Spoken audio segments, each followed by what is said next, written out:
96.50 เมกะเฮิรตซ์ร่วมทำบุญแผ่นเทียนธรรมจักรแผ่นละ20 บาทรอเทียนพรรษาถวายวัดพระบาทอุดมตำบลเวียงอำเภอฝางจังหวัดเชียงใหม่หรือร่วมทำบุญตามกำลังศรัทธารอเทียนพรรษาจำนวน9 เล่มและถวายเทียนพรรษา15หัววัดวันที่15กรกฎาคม2566เวลา 8:30 นถึง 17:00 นณวัดตุงโป่งตำบลเมืองปานอำเภอเมืองปานจังหวัดลำปางเดินทางไปร่วมบุญถวายเทียนพรรษาในพื้นที่อำเภอฝางจังหวัดเชียงใหม่ณวัดพระบาทอุดมอำเภอฝางจังหวัดเชียงใหม่วันที่13สิงหาคม2566เวลา 14:00 นสามารถร่วมทำบุญได้ที่ธนาคารกรุงไทยชื่อบัญชีโครงการพัฒนาการศึกษาโรงเรียนขนาดเล็กอำเภอเมืองปานจังหวัดลำปางหมายเลขบัญชี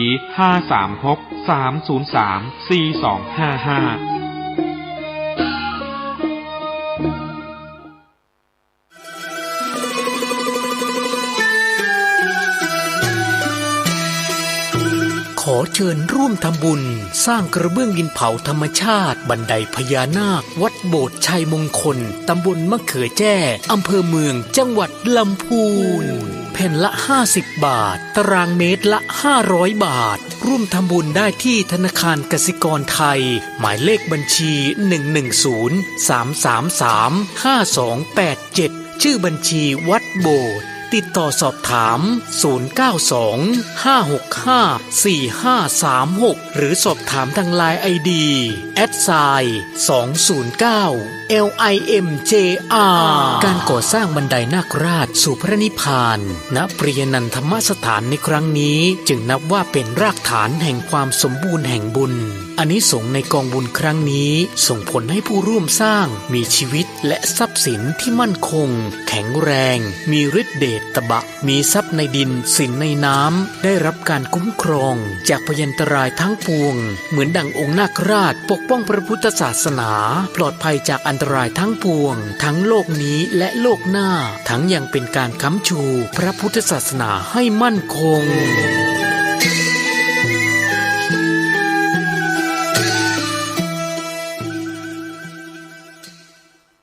เป็นศาสนาสำหรับชาติเราศาสนาในสมัยนี้เป็นของที่แยกจากชาติไม่ได้เป็นความจำเป็นที่เราทั้งหลายผู้เป็นไทย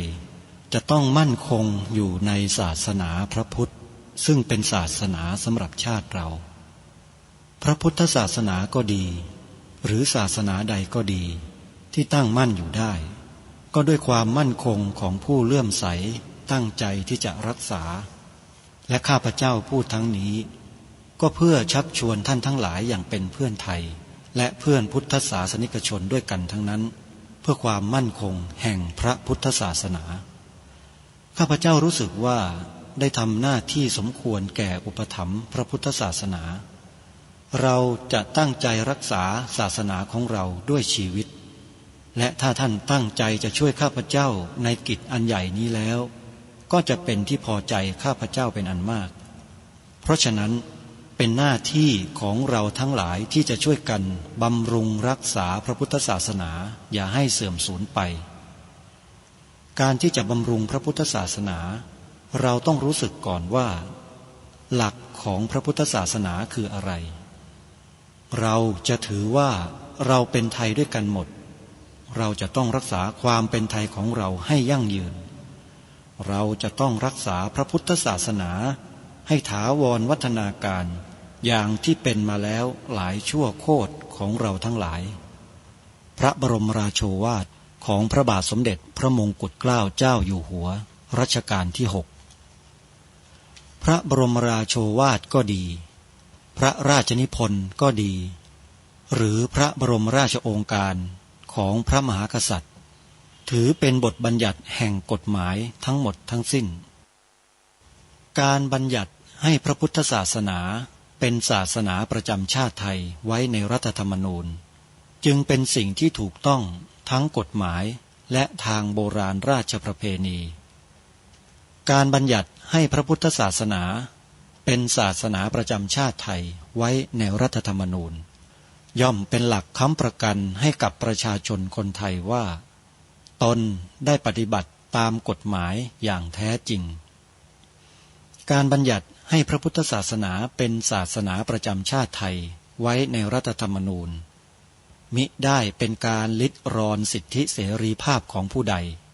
แต่เป็นการยืนยันความจริงตามกฎหมายและประวัติศาสตร์ชาติไทยการบัญญัติให้พระพุทธศาสนาเป็นศาสนาประจำชาติไทยไว้ในรัฐธรรมนูญจะทำให้พระพุทธศาสนาได้รับการอุปถัมภ์และคุ้มครองจากรัฐดุจเดียวกันกับที่องค์พระมหากษัตริย์ทรงกระทำมาการบัญญัติให้พระพุทธศาสนาเป็นศาสนาประจำชาติไทยไว้ในรัฐธรรมนูญจะป้องกันพระพุทธศาสนาไม่ให้ถูกลัทธินิกายนอกศาสนากระทำการใดๆได้ด้วยอุบายต่างๆนานา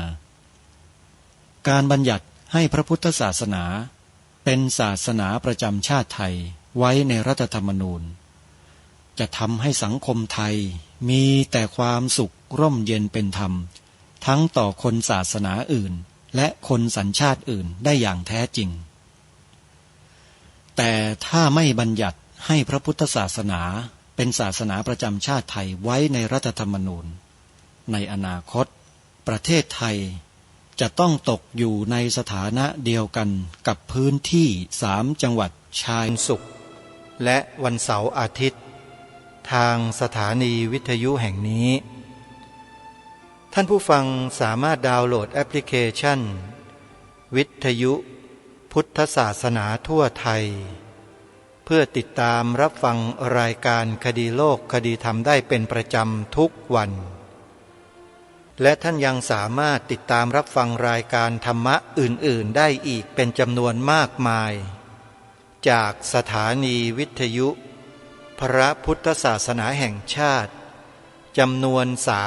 39 สถานีทั่วไทยได้อีกด้วยแอปพลิเคชันนี้จึงมีประโยชน์อย่างมากเหมาะสำหรับผู้ที่ต้องการศึกษาค้นคว้าหลักธรรมคำสอนในทางพระพุทธศาสนา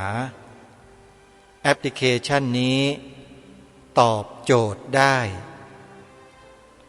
ใครก็ตามที่บอกให้ผู้อื่นดาวน์โหลดแอปพลิเคชันนี้ไว้ผู้บอกนั้นได้บุญอนุโมทนาสาธุท่านสาธุชนผู้ฟังทุกท่านช่วงนี้รายการคดีโลกคดีธรรมกำลังนำบทบัญญัติของรัฐธรรมนูญบางมาตราที่เกี่ยวกับศาสนา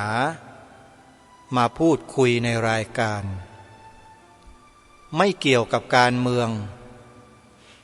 และไม่มีผลกระทบต่อทางการเมืองใดๆทั้งสิ้นเพราะรายการนี้พูดอยู่บนหลักการของประเทศชาติบ้านเมืองยึดหลักของประเทศเป็นที่ตั้งส่วนใครที่มีแนวความคิดคำพูดการกระทำที่ออกนอกแนวอันนี้ก็ช่วยไม่ได้เพราะคุณไม่รักที่จะอยู่ในแนวทางของชาติบ้านเมืองของตนเองรายการนี้ก็จำเป็นที่จะต้องกล่าวถึงพูดถึงเอ่ยถึงการกระทำเช่นนั้นส่วนจะไปโดนใครบ้างไม่รู้เพราะผู้ดำเนินรายการไม่รู้ว่าใครเป็นผู้กระทำออกนอกแนวทางของชาติบ้านเมืองไม่ทราบจริงๆแต่มีการกระทำเช่นนี้มีจริงๆรายการนี้จึงได้นำมาพูดมาปรารภกับท่านผู้ฟังเพื่อให้พวกเราท่านทั้งหลายนั้นได้รู้เท่าทันเป็นการดำเนินรอยตามแนวพระราชดำริของล้นเกล้ารัชกาลที่6ที่ทางรายการได้อัญเชิญมาอ่านให้ฟังหลายต่อหลายครั้งว่าผู้ที่คนอื่น เขาส่งเข้ามาปลอมแปลงเพื่อทำลายมีส่วนทำให้เกิดการกระทำเช่นนั้นเกิดขึ้นบนผืนแผ่นดินของเรามานำเสนอในรายการจึงเป็นความสมควรเป็นความเหมาะสมอย่างยิ่งแล้วเพราะถ้าไม่นำเอาสิ่งนี้มาเปิดเผยมาบอกกับท่านผู้ฟังแล้วท่านผู้ฟังจะทราบไหมว่าไอ้การกระทำนอกลู่นอกแนวทางของชาติบ้านเมืองเนี่ยมันมาจากไหนท่านจะรู้ไหมล่ะมันก็ทำตามตัวอักษรตัวหนังสือที่เขียนไว้เป็นกฎกติกาของชาติบ้านเมืองนั่นแหละที่เขาสมมติชื่อกันขึ้นมาว่ารัฐธรรมนูญนั่นแหละเพราะฉะนั้นรายการนี้ทำหน้าที่ตามแนวพระราชดำริของพระองค์ท่านดำเนินรอยตามเบื้องพระยุคลบาทของพระองค์ท่านคือต้องทำตัวให้รู้เท่าทันการกระทำเยี่ยงนี้ที่เป็นบ่อนทำลายชาติทำลายพระพุทธศาสนาทำลายพระมหากษัตริย์มันจึงโดนคนบางกลุ่มบางพวกถ้าหากคนบางกลุ่มบางพวกกลุ่มไหนคนไหนรู้สึกเดือดเนื้อร้อนใจเพราะการพูดจาของรายการนี้ก็ให้รู้ตัวไว้เถอะว่าเข้าข่ายให้รู้ตัวกันไว้ว่าตัวเองคิดพูดทำในสิ่งที่ตรงกันข้ามกับที่พระองค์ตรัสเตือนไว้มันจึงเกิดความรู้สึกกระทบกระเทือนไงและรายการนี้ก็ไม่ได้แคร์ด้วยว่าจะเป็นใครจะใหญ่คับฟ้าแค่ไหนก็ไม่ได้เกรงใจด้วยเพราะจะมาเหนือกว่าองค์พระมหากษัตริย์ไทยของเราทั้งในอดีตและปัจจุบันไม่ได้เลยนะนี่แหละเขาเรียกว่าจุดยืนฮะคนเราถ้าไม่มีจุดยืนมันก็เป๋ไปเป๋มาแล้วก็ล้มจนได้นั่นแหละแต่ถ้ามีจุดยืนที่มั่นคงแล้วให้อะไรมาเคลื่องใส่ตีใส่มันก็ล้มไม่ได้ไม่มีวันล้มฮะมันเข้มแข็งมันอดทนมันต่อสู้มันมุ่งมั่นมันบากบั่นด้วยความมั่นอกมั่นใจในสิ่งที่กระทำในคำที่พูดในความรู้สึกนึกคิดที่มีอยู่ในจิตในใจของเรามั่นใจว่าถูกต้องแล้วจึงทำพูดคิดเป็นมโนกรรมวจีกรรมกายกรรมกรรมทั้ง3ประการที่เป็นสุจริตนี่แหละคือสิ่งที่องค์สมเด็จพระสัมมาสัมพุทธเจ้าตรัสสอนไว้รายการนี้ไม่ได้ทำอะไรนอกเหนือพระธรรมวินัยเลยท่านผู้ฟังคิดว่าอย่างไรลองไตร่ตรองกันดูสักนิดก่อนที่จะมาตำหนิติเตียน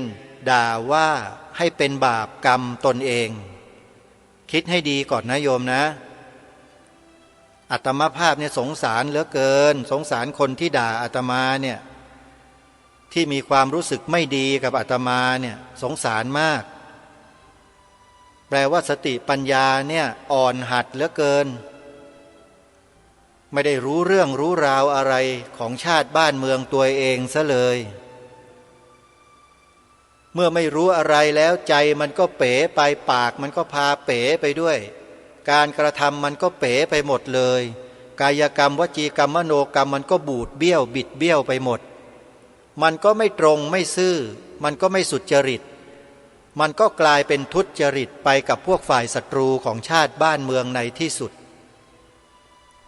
คิดกันอย่างเนี้ยหลักเหตุผลง่ายๆด้วยเหตุนี้รายการคดีโลกคดีธรรมจึงไม่เหมือนใครและยากที่จะมีใครเหมือนในการนำเสนอรายการแบบนี้โยมไปหามาสิไปดูสิมีที่ไหนบ้างที่เป็นพระแล้วมาพูดแบบนี้มีไหมไม่เป็นพระก็พูดแบบนี้เป็นพระก็พูดแบบนี้สมมุติว่าเป็นเจ้าคุณก็ยังมาพูดแบบนี้อยู่เหมือนเดิมโยมเพราะ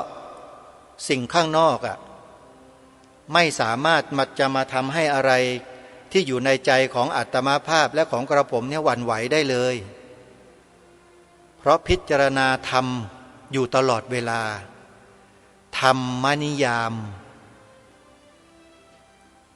ธรรมนิยามที่องค์สมเด็จพระสัมมาสัมพุทธเจ้าตรัสสอนไว้ญาติโยมไปศึกษาดูในคลิป YouTube ก็ได้ใน Google ก็ได้พิมพ์คำว่าธรรมนิยามก็จะทราบกันเองเพราะฉะนั้น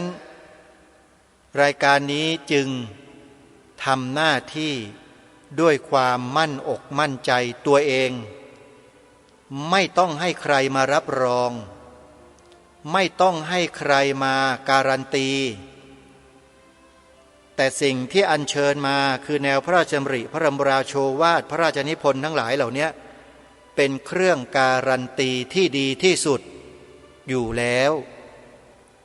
ไม่จำเป็นจะต้องไปฟังใครในโลกใบนี้เพราะที่นี่คือประเทศไทยแล้วก็ยังเป็นประเทศเอกราชด้วยบางคนยังไม่เข้าใจยังไม่ลึกซึ้งคำว่าเอกราชยังเข้าใจไม่ถูกยังอ่านไม่ออกว่าคำว่าเอกราชเนี่ยอ่านไม่เป็นยังไม่เข้าใจว่าคืออะไรแล้วก็เลยทำตัวเหมือนกับคล้ายๆจะเป็นทาสคนอื่นเขาอยู่อันนี้เป็นข้อสันนิษฐานนะโยมไม่ใช่กล่าวหานะอาตมานี่เป็นคนชอบตั้งข้อสันนิษฐานแล้วก็วิเคราะห์แล้วก็ติดตามประเมินดูทุกสิ่งอย่างที่ตนเองสนใจอย่างเรื่องกฎหมายรัฐธรรมนูญเนี่ยที่ใช้กันมาในอดีตหลายๆฉบับแล้วยกเลิกไม่รู้กี่ครั้งแล้วก็เขียนใหม่มาเนี่ยมากที่สุดในโลกคือประเทศไทยที่มีการฉีกรัฐธรรมนูญแล้วเขียนใหม่ฉีกแล้วเขียนใหม่ขออนุญาตใช้คำนี้นะโยมไอ้คำว่าฉีกเนี่ยมันน้อยไปด้วยซ้ำไปพอร่างใหม่ก็ใส่อะไรเข้ามาจนทำให้ประเทศของเรา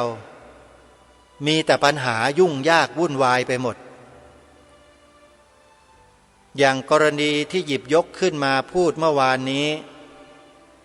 กรณีของลัทธิศาสนา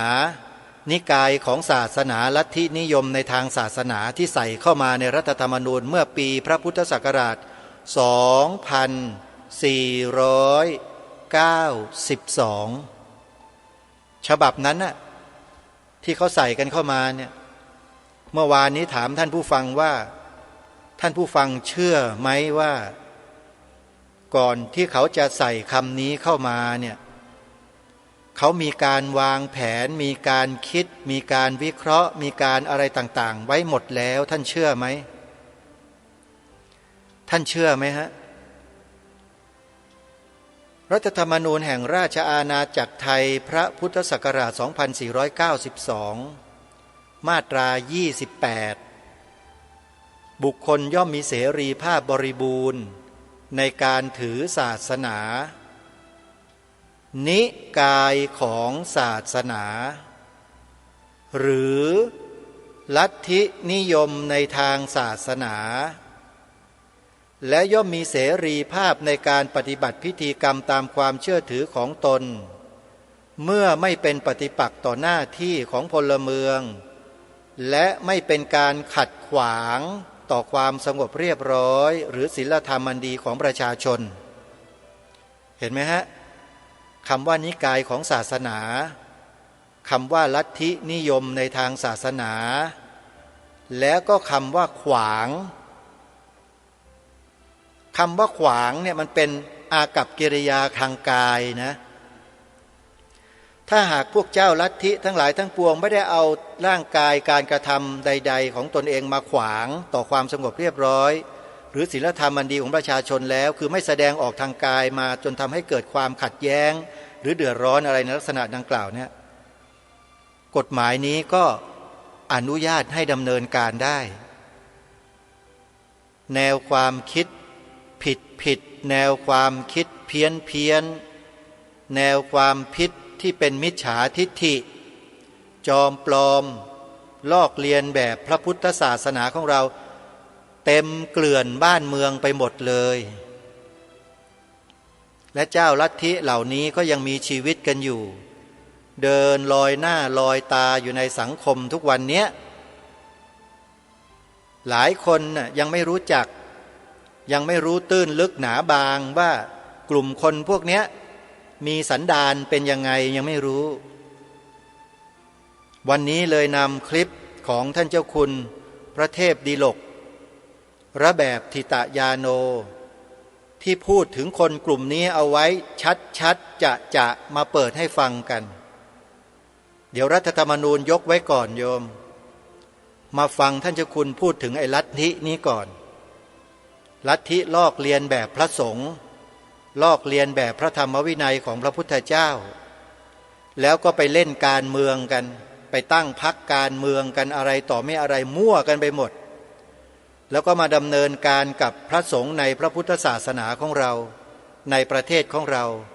อยู่เบื้องหลังของเหตุการณ์วุ่นวายอะไรทั้งหลายทั้งปวงเยอะแยะไปหมด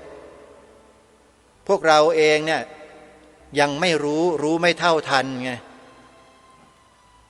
อาตมาภาพอัญเชิญพระราชดำรัสรัชกาลที่6มาเตือนพวกเราให้พระองค์ท่านตรัสเตือนพวกเราว่าให้รู้เท่าทันคนพวกนี้แต่เรารู้ไม่เท่าทันแถมยังไปยกย่องไปศรัทธาไปชมเชยคนพวกนี้กันอีกก็มีพระเราก็มีเพราะฉะนั้นเพื่อไม่ให้พวกเราหลงทิศหลงทางกันไปมากกว่านี้รายการคดีโลกคดีธรรมจึงนำคลิปเมื่อในอดีตปี 2532 พระเดชพระคุณท่านเจ้าคุณพระเทพดิลกระแบบทิตยาโนท่านได้บรรยายให้คณะการกะสงฆ์และคณะสงฆ์ในสังฆมณฑลได้ฟังเรื่องนี้ที่พุทธมณฑลเมื่อวันที่ 6 มิถุนายนพระพุทธศักราช 2532เดี๋ยวเรามาติดตามรับฟังพร้อมๆกันแล้วค่อยมาสรุปในช่วงท้ายกันต่อไปติดตามรับฟังได้ณบัดนี้พระธรรมวินัยเนี่ยมันไม่ได้พระธรรมวินัยคือพระไตรปิฎกเนี่ยถือว่าเป็นพระบาลีพุทธวจนะที่ออกมาจากโอษฐ์ของพระพุทธเจ้ามีฐานะเป็นปฏิเวทสัตธรรมจากหทัยของพระองค์แล้วมีความเป็นปฏิเวทอยู่แล้วเพียงแต่ว่าตอนพระองค์เปล่งออกมาจากพระโอษฐ์เข้าหูคนอื่นเนี่ยมันเป็นปริยัติในหูคนนั้นเมื่อคนนั้นนำไปปฏิบัติก็เป็นปฏิบัติสัตธรรมพอท่านบรรลุเนี่ยต้องลงกับที่ปรากฏในพระไตรปิฎกเช่นสมมติว่าท่านบอกว่าท่านได้สมาธินี่ท่านจะต้องสงบจากกามฉันท์ได้ถ้าท่านบอกว่าท่านได้สมาธิแล้วได้ฌานแล้วแต่ยังโลภอยู่เนี่ยแสดงว่าไม่ใช่แล้วเพราะต้องเคารพพระสัทธรรมหลักการสำคัญของชาวพุทธเราก็คือว่าเมื่อรำลึกถึงพระพุทธศาสนาต้องเคารพต่อพระสัทธรรมสัทธัมโมกรุกาตโบสรังบุทธานาสาสนังเวลาการสำคัญว่าเป็นหน้าที่ละถือล่วงล้ำก้ำเกินเข้ามาในเรื่องตัวพระสัทธรรมคือเข้าไปทำพระธรรมวินัยให้วิปริตส่วนนี้ท่านวิปริตจากพระธรรมวินัยที่เป็นเรื่องส่วนตัวของท่านโดยไม่ได้เกี่ยวอะไรนะฮะแต่ว่าไอ้ตรงเนี้ยมันก้ำเกินตรงนี้ กำเกินเข้ามาที่ทำพระธรรมวินัยวิปริตเอาหนังสือสารสงฆ์หนังสืออะไรมาอ่านก็ได้คำสอนของอะไรนะคำสอนของพระสัมมาสัมพุทธเจ้าซึ่งมหาวิทยาลัยจุฬาลงกรณ์คณะอักษรศาสตร์พิมพ์เผยแพร่เป็นหมื่นๆเป็นลูกเล่นนะโพธิรักษ์เขียนแล้วก็ลูกศิษย์คนหนึ่งที่จบจากฝรั่งเศสนี่แปลเป็นภาษาฝรั่งเศสแล้วก็ลูกศิษย์อีกคนหนึ่งแปลจากฝรั่งเศสเป็นภาษาไทยอ้างเป็นนักปราชญ์ใหญ่พิมพ์เผยแพร่จุฬาก็ใช้งบประมาณแผ่นดินพิมพ์เผยแพร่ไปเยอะเลยเป็นเล่มเล็กๆนะฮะแต่ว่าพิมพ์หลายคราวด้วยกันหนังสือเล่มนี้แพร่หลายมากสมัยนั้นพอไปอ่านเข้ามันก็โอ้ไปกันใหญ่เลยคือต้องเข้าใจว่าการทำลายศาสนจักรในลักษณะนี้นะธรรมจักรกับศาสนจักรหรือธรรมจักรในลักษณะนี้มันไม่เคยเกิดในประเทศไทยนี่มันยังไม่เคยเกิดขึ้นมาจะปล่อยให้เกิดในยุคสมัยเรามีชีวิตอยู่เนี่ยไม่ได้เราแก้ปัญหาเรื่องของพระธรรมวินัยเรื่องคนมาจ้วงจาบต่อพระธรรมวินัยเท่านั้นเรียกว่าเป็นพันธกิจนะฮะนอกจากเป็นภารกิจแต่ถือเป็นพันธกิจที่คณะสงฆ์ต้องทำไม่ทำไม่ได้กำหนดไว้เลยในพระธรรมวินัยเนี่ยเป็นพันธกิจอย่างหนึ่งที่เราต้องรับผิดชอบต่อพระสัทธรรมคือใครจะมากล่าวจ้วงจับปิดเบือนใส่คล้ายพระสัทธรรมนี่ไม่ได้ตอนก็พอคณะสงฆ์ประกาศเนี่ยประกาศไปแล้วทางเจ้าหน้าที่ตำรวจสมัยนั้นก็พลโทวิโรธเปาอินตอนนั้นท่านรู้สึกจะเป็นพลโทนะฮะเป็นอยู่นครบาลเป็นพลโทก็อยู่นครบาลก็ผู้บัญชาการตำรวจนครบาลนะก็ไปดำเนินการก็ขอร้องพูดกันดีๆที่จริงในขณะที่เรากำลังดำเนินงานเนี่ยกำลังศึกษาเอกสารเราก็ส่งคนไปนะฮะส่งคนไปให้พูดจากับโพธิรักษ์ว่าให้กลับเนื้อกลับตัวให้เลิกเถอะอย่าทำอย่างนี้เลยมันเกิดความเสื่อมเสียแก่พระศาสนาเนี่ยคุณชัยพักศิริวัฒน์กับคุณจรวยหนูพงษ์เนี่ยฮะเป็นคนไปกลอมกันหลายครั้งเขาไม่ยอมเลยอ่ะเขาไม่ยอมขยับเลยเขาถือเขาถูกอยู่คนเดียวตนเองมันเป็นเรื่องที่พูดยากมากเลยแล้วก็แปลกที่ว่ามีคนเกิดขึ้นมาสนับสนุนร่วมยุคสมัยเดียวกันก็คือจำลองก็เป็นประการที่แข็งแล้วก็ที่สำคัญอย่างยิ่งคือนักวิชาการจากมหาวิทยาลัยบางแห่งเนี่ยก็อยู่เบื้องหลังเลยสนับสนุนในการเผยแพร่เอกสารเขาคือถ้าเราสังเกตช่วงนั้นมันเป็นนิมิตหมายให้เห็นว่าชาวพุทธเรานี่ไม่รู้เรื่องศาสนาหนังสือพิมพ์เกือบทั้งหมดเนี่ยเกือบทั้ง100%ไปเข้าข้างฝ่ายโพธิรักษ์หมดขณะหนังสือสยามรัฐเนี่ยคนที่เขียนการ์ตูนสยามรัฐเนี่ยเขียนคณะสงฆ์เป็นแกะดำที่รุมสกรัมแกะขาวเอาโพธิรักษ์เป็นแกะขาวอยู่ในฝูงแกะดำเขียนออกมาขนาดนั้นเล่นแรงมากแล้วก็มีโทรทัศน์ช่อง7อยู่ช่องหนึ่งแล้วก็มีหนังสือพิมพ์บางคอลัมน์นะฮะบางคอลัมน์โดยเฉพาะอย่างยิ่งกับคุณชายคึกฤทธิ์เนี่ยคุณชายคึกฤทธิ์คุณประสบที่รู้เรื่องศาสนาเนี่ยคนนี้ก็ออกปกป้องก็รู้เรื่องแต่ส่วนใหญ่คนจะไม่รู้เรื่องศาสนาซึ่งถือว่าเป็นบทเรียนอย่างหนึ่งที่สังคมพุทธต้องคิดนะฮะว่าเวลาเกิดวิกฤตการณ์ขึ้นแก่ศาสนาเนี่ยสังคมพุทธอ่อนแอมากสังคมพุทธวินิจฉัยอะไรไม่ได้เลยเพราะว่าขาดข้อมูลในการวินิจฉัยตัดสินชี้ผิดชี้ถูกออกไปแล้วก็ไม่กล้าเสี่ยงลองนึกดูว่าเหตุการณ์ของโพธิรักษ์เนี่ยมันเกิดตั้งแต่18แล้วก็มาที่จริงไม่ใช่ยุติหรอกคือหมายความคณะสงฆ์ใช้มาตรการเท่าที่ทำได้เมื่อ32ใช้เวลาตั้งนานเนี่ยนะแล้วก็เมื่อทำไปได้แล้วเนี่ยที่จริงคนวิโรธเขาดำเนินการจนเขาเปลี่ยนเป็นนายรักพงศ์ทุกคนเป็นนายหมดแล้วลงหนังสืออะไรล่ะบัตรประชาชนเนี่ยเป็นนายรักพงศ์แล้วก็ในทะเบียนบ้านก็เป็นนายรักพงศ์ลูกน้องทั้งหมดเนี่ยเป็นนายหมดเลยเขาก็เหงาไปนะที่จริงก็จากนั้นมาก็ไม่ค่อยเคลื่อนไหวเท่าไหร่จาก32เรื่อยๆมาเราจะเห็นว่าในช่วงนั้นรัฐบาลมันอยู่ในยุคของชาติชาย อยู่ในยุคของชาติชายแล้วก็มาเรื่อยมาจนก็เรียกว่าพอจำลองเริ่มได้เป็นผู้ว่ากทมเนี่ยเขาก็โดดเด่นขึ้นคือถ้าเรามองเราจะเห็นว่าไปผูกโยงอยู่กับจำลองตลอดจำลองเป็นผู้ว่ากทม2 สมัยนะฮะก็นึกดูว่าประมาณทักเท่าไหร่7 ปี7 หรื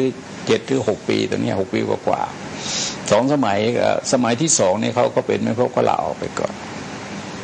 บทบาทของโพธิรักษ์เข้าไปอยู่ในศูนย์พัฒนาข้าราชการที่แถวเนี้ยแถวคลองสามวาอะไรก็อยู่ตรงนั้นแหละชื่ออะไรวิทยากรนี่มาจากสันติสุขเพราะฉะนั้นเราจะเห็นว่าในแวดวงกทมเนี่ยเขาจะเคลื่อนไหวมากเคลื่อนไหวได้มากเพราะว่าจำลองเป็นแบ็คอยู่เบื้องหลังแล้วก็เข้าไปจนถึงลูกน้องนี่ก็เข้าไปเป็นเลขาอะไรแต่ไรเสร็จแล้วก็ออกมาตั้งพรรคพลังธรรมทางพรรคพลังธรรมก็ส่งบุคคลเข้าเลือกตั้งเราจะเห็นว่าได้เคยเป็นรัฐบาลนะฮะได้เคยเป็นรัฐมนตรีได้เคยเป็นอะไรกันมากกว่าสมควรแล้วก็ต่อกันมาจนมาถึงในยุคนี้ยุคพรรคพลังยุคนี้ยุคไทยรักไทยเนี่ยเราต้องมองว่าไทยรักไทยเองเนี่ยมันก็ต่อท่อมาจากพลังธรรมพลังธรรมก็ต่อท่อมาจากสันติอโศกสันติอโศกเนี่ยเป็นผู้ตั้งพรรคพลังธรรม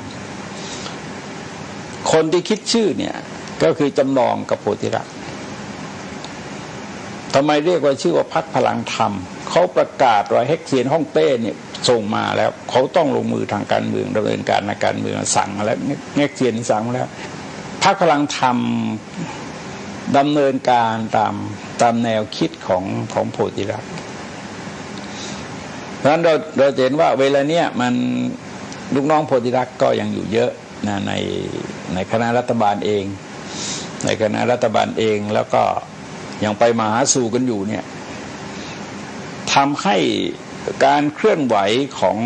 สันติอโศกเริ่มเคลื่อนไหวมาตั้งแต่ทักษิณ1นะเราเห็นว่า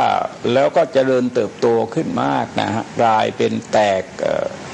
เป็นฝ่ายเป็นกลุ่มรับผิดชอบเป็นองค์กรจัดตั้งที่มีประสิทธิภาพมากแล้วก็เวลานี้ก็ลุกคืบคลานเข้าไปสู่ส่วนยอดของสังคมโดยเฉพาะในด้านที่เกี่ยวกับการศึกษาเกี่ยวกับสังคมเนี่ยนะครับมักจะไปเชื่อมโยงกับอะไรธกสอะไรแต่เนี่ยนะฮะคือมาเอาไปตักกับส่วนยอด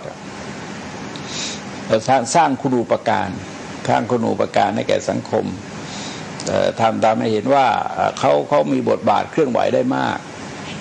แต่เขาก็ไม่ได้ถามว่าเงินมาจากไหนซึ่งปัญหาเรื่องเงินเนี่ยที่จริงก็เป็นปัญหาที่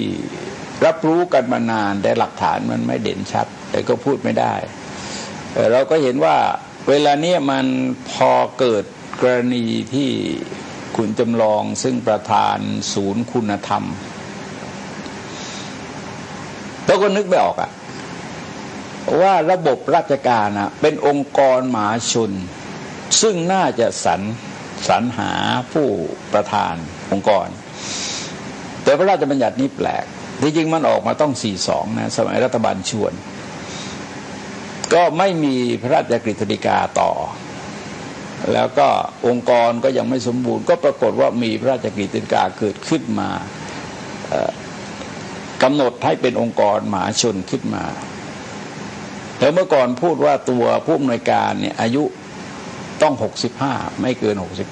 65แต่ปรากฏว่าจำลองเนี่ยแกปีกุลนะจำลอง70จำลองเกิดพศ78เพราะฉะนั้นเลยก็ยืดไปถึง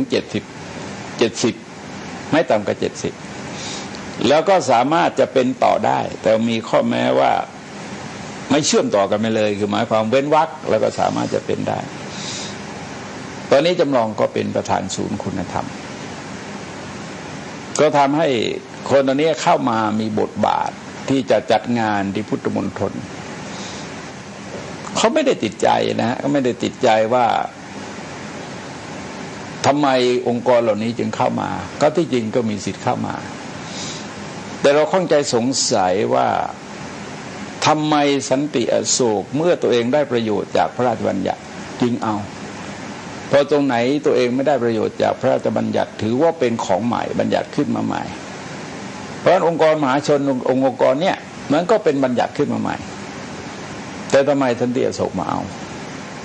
แล้วก็เราจะเห็นว่าพอเราดูที่คณะกรรมการเนี่ย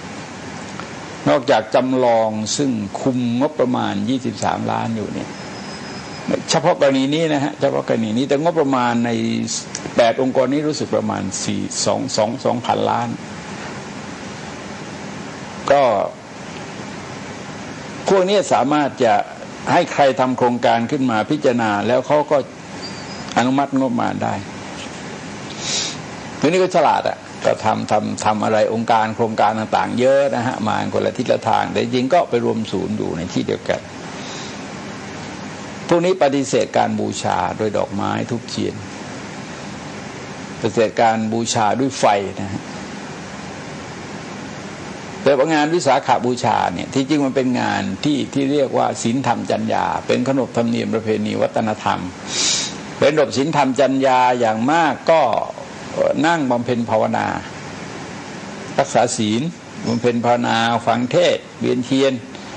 เว้นอบายมุขอะไรแต่เนี่ยนะฮะเป็นระดับตัวนี้แล้วที่สำคัญอย่างยิ่งก็คือว่าพุทธมณฑลเป็นองค์กรที่ตั้งขึ้นตามพระราชบัญญัติในขณะเดียวกันองค์กรสันติอโศกเนี่ยเป็นองค์กรนอกพระราชบัญญัติ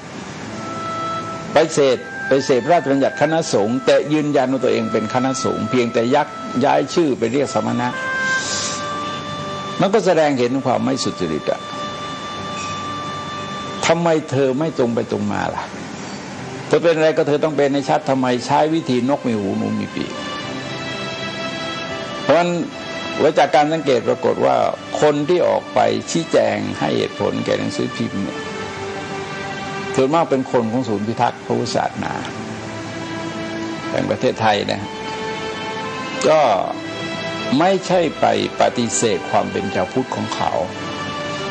แต่เราอยากรู้ว่าทำไมคณะรัฐบาลเนี่ยมีหน้าที่ในการอุปถัมภ์คุ้มครองเท่านั้นโดยรัฐธรรมนูญนะไม่มีหน้าที่ในการบริหารประเทศแต่งานอย่างนี้เป็นงานบริหาร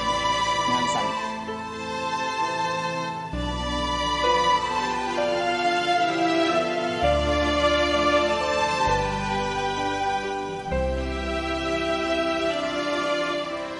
ท่านสาธุชนผู้ฟังทุกท่านสิ่งที่ทางรายการนำมาเปิดให้ท่านฟังนั้นเป็นเรื่องราวที่เกิดขึ้นจริงในอดีตที่เกี่ยวกับกลุ่มบุคคลที่พระเดชพระคุณท่านเจ้าคุณพระเทพดีลกในสมัยนั้นท่านได้ปรารภถึงและมีส่วนที่ทำให้เกิดความสับสนในข้อพระธรรมวินัยแก่ประชาชนในชาติประชาชนในชาติหลงเชื่อแนวทางของคนกลุ่มนี้ไปทำให้เกิดเป็นปัญหามาจนกระทั่งถึงทุกวันนี้กรณีอย่างเนี้ยถามว่าคนไทยเราชาวพุทธเราทราบไหมถึงที่มาที่ไปถึงความไม่ถูกไม่ควรของคนกลุ่มนี้แต่พระเดชพระคุณท่านเจ้าคุณพระเทพดีลกผู้มีความเชี่ยวชาญมีความชำนาญในการวิเคราะห์ในการสังเคราะห์สิ่งต่างๆวินิจฉัยสิ่งต่างๆได้อย่างถูกต้องตรงตามพระธรรมวินัยเราหาผู้ที่มีความเข้าใจในสิ่งเหล่านี้ยากก็จะเห็นมีแต่พระเดชพระคุณท่านนั่นแหละที่กล้าออกมายืนปักหลักเป็นผู้นำในความถูกต้องตามพระธรรมวินัยมาโดยตลอดรายการนี้